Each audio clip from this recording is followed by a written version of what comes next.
I want to show you how to set up your dice for 3D printing, but I've already used all the 3D printing intro puns. I'm going to need some support to get through this one. My words aren't going to hold up on their own. So if you play any support classes in your sessions, my pun game could use some lifting up. Settings aside the dicey puns, let's make some masterful dice masters.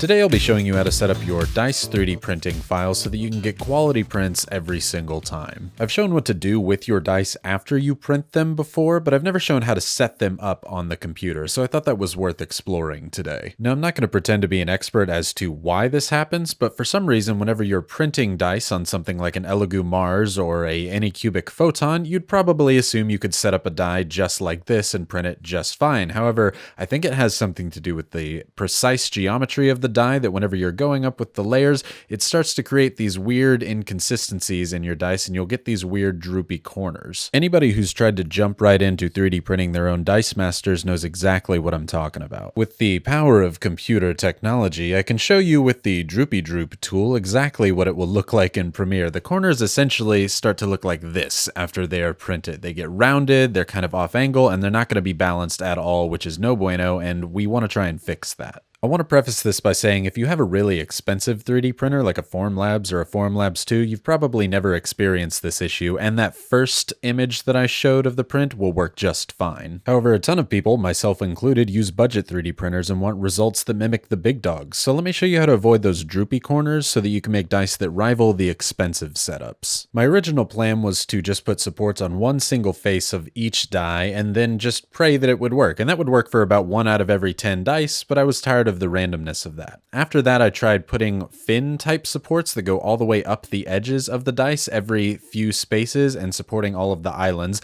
and that actually worked really well. This method worked every time for me, but it didn't work every time I had other people test it, and so I was trying to improve upon the process when I came across a YouTube channel called Imagination Labs with Rev Chumley. Rev's channel is fantastic, and his video was exactly what I needed to find for tweaking my support setup, so huge credit to him. My video is going to draw a lot of parallels to his with changes that I feel are super important, but if you're still struggling, go check his out. 3D printing is finicky, and what works with his method and settings may work better for you than mine, so always try different things until you find what works best for you. The program that I'm going to be using to set up the supports is Chitubox. The first thing that I'm going to do is flatten it by a face. I'm going to use the ones face. You don't have to use that one, but it's generally best to keep it near the low numbers. The reason that doesn't matter all that much is because we're actually looking for a point here. I'm going to rotate about this face until I find a corner that I like. You can do this with any corner. If you have a 6-sided die, you should have 4 corners instead of 3. That really doesn't make a big difference here. You want to get the die looking like it's balancing just on one single corner. Rotate your die around because sometimes it'll be leaning and you want to make sure it's standing pretty much straight up for this technique to work. But don't stress too much, it's not that big a deal. What is a huge deal, however, is the settings that I use for the supports. Take a look at the right side of my screen. I'm using only light supports on this and they are extremely thin. We're going to create fin style supports by adding light supports as close to each edge as possible. On my old method, I did about 10 to 12 supports for the length of an edge, but what I learned from Rev's videos, if you place a ton of supports essentially touching each other along that edge,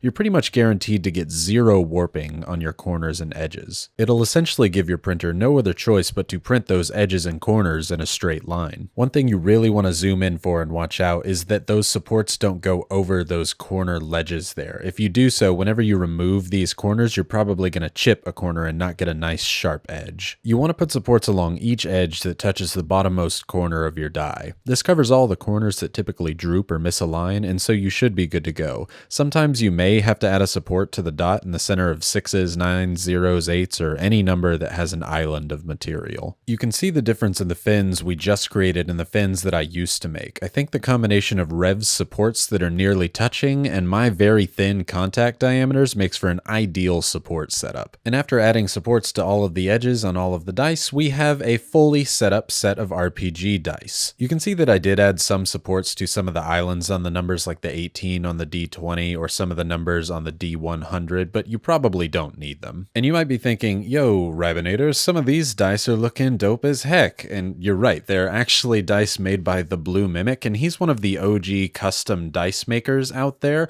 and he's actually got his stuff stuff on the My Mini Factory store now, and this is kind of important because this is the first time he's put dice STLs out there that you can use and recreate in resin that he's not gonna like sue you for if you take his stuff and sell them. So that's really awesome, and these are some unique shapes that allow you to have that opportunity that you otherwise might not have. So if you've been looking for some masters or an excuse to get some of those, he actually has a store on there now, so that's pretty dope. The dice on there come pre-supported because you just saw me make the supports for them. I actually made the supports for his store, but I don't have any financial tie to his store, and to prove that, those dice that I put out there for free, those STL files that I said I'm not going to sue you for if you take them and go make a whole store out of them, I pre-supported those and put them out there as well. So if you want those, you can check the download link in the description down below if you want regular dice shapes and not his cool, unique new ones. As far as print settings are concerned, I'm going to show you on screen my print settings for my Elegoo Mars Pro, as well as my print settings for my Elegoo Mars.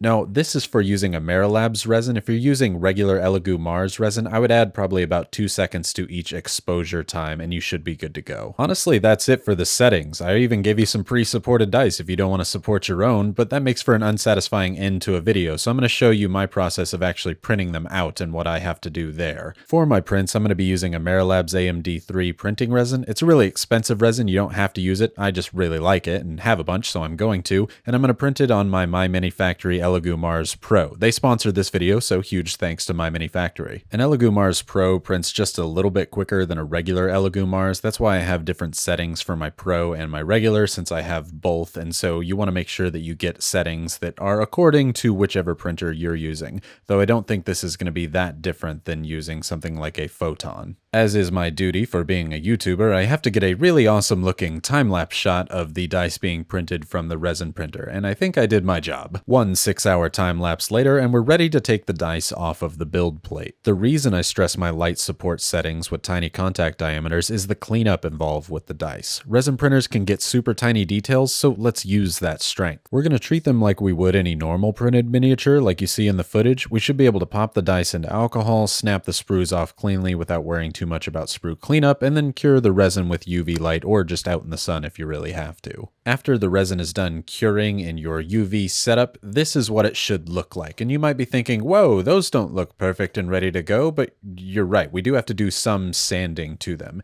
You're going to see a bunch of dots on the edge like you do here on this D20, and you're going to think, that's not great, but those will absolutely go away in sanding. It's divots or chips into the edges or corners that you have to worry about, because we can always take material away, but we definitely can't add it back. To sand dice, I like to use Zona papers, which is essentially very fine grit sandpaper. We're going to start it around the equivalent of 800 grit sandpaper and go up to what is the equivalent of 16,000 grit. It's very fine. I always do wet sanding to make sure I don't burn the resin and reduce the amount of dust, and I'm doing my sanding on a pottery wheel. All this does is spin my sandpaper around, so you don't have to worry about this. This just reduces the amount of hand sanding I have to do. You can see the 3D printing build lines on the side of this D6 here on the one's face, so I'm going to go ahead and sand that down until that's smooth. We will do this to every single side, but I'm just going to show you this one here so that you can see the difference between an unsanded and a sanded die. This result is only after the first level of Zona papers. If you go even further, you can get this thing mirror-like or almost like glass. I only use the first grid of Zona papers, and you can see that all of the dots along the edges of this D6 are gone, and we have a perfectly sharp D6. Since this video isn't about making a completely sanded set of die, I only did the D6 and this odd-shaped D12 from the Blue Mimics set that I showed off earlier, and there's a reason for that. I left all of the rest of them unsanded because I want to run a little experiment later on. Dice printed via SLA resin printers like Elegoo Mars and the Elegoo Mars Pro have a problem curing in platinum-based silicone, so if you're trying to remold these, that's a problem. You might have heard me talk about a product called Inhibit X before that eliminates this issue with SLA resin-based dice. Well, Inhibit X is expensive as heck, and supposedly there's a better solution, which is to just have patience and wait. Apparently, if you just leave your dice sitting out, the coating on the resin that inhibits the curing of platinum-based silicone will just evaporate and you should have no issues. So to test that, we're going to mold these two sanded dice after a few weeks or months, and then at that time we're going to sand and then mold the other dice to see if they still cause curing problems. This way we'll know if this truly is an issue at the surface of the dice, or if waiting for a few weeks will fix the dice that have yet to be sanded, which hopefully will lead us to some molds that will give us crystal clear dice just like these. Which, by the way, if you're more of a 3D printer and not a dice maker, you might be wondering why can't we just use the 3D printed dice? Well, the reason you want to remold them is you can see here when I'm trying to scratch one 3D printed die with another,